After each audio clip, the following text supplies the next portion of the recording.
যখন কোনো কিছু খেতেই ভালো লাগে না তখন বানিয়ে ফেলুন এরকম একটি রেসিপি। আসসালামু আলাইকুম বন্ধুরা, কেমন আছেন সবাই?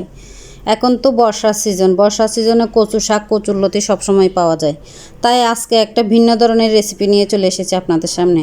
হয়তো অনেকে খেয়েছেন, যারা এখনও পর্যন্ত এই রেসিপিটি খাননি তাদের জন্যই আজকে আমার এই প্রচেষ্টা। আমি কচুরলতি, কচু শাক একসাথে করে কেটে ভালোভাবে ধুয়ে নিয়ে নিলাম পরিমাণ মতো পেঁয়াজ আর একটু কাঁচা আমড়া, ছোট ছোট আমড়া। এখন তো আমড়া পাওয়া যায়, ওই জন্য আমি একটু আমড়া দিয়ে রান্না করার চেষ্টা করেছি। আর নিয়ে নিলাম একটু নারকেল বাটা আর চিংড়ি মাছ।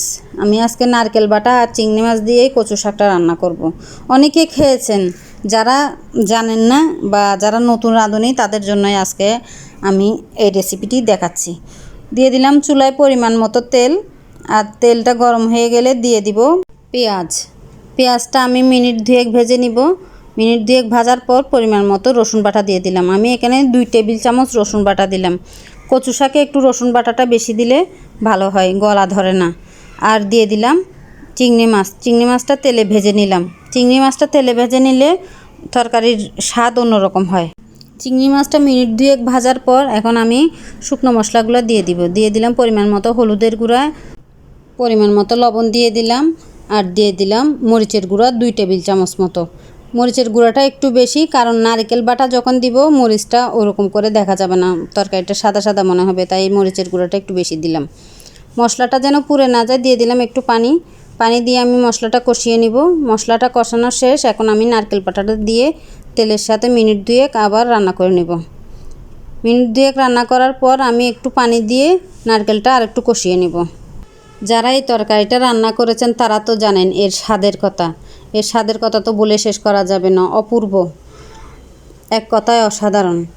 আর কচু শাক, কচুরলতির উপকারিতা তো আমরা সবাই জানি, ছোট বড় সবার জন্য আমাদের এই শাক খাওয়া প্রয়োজন।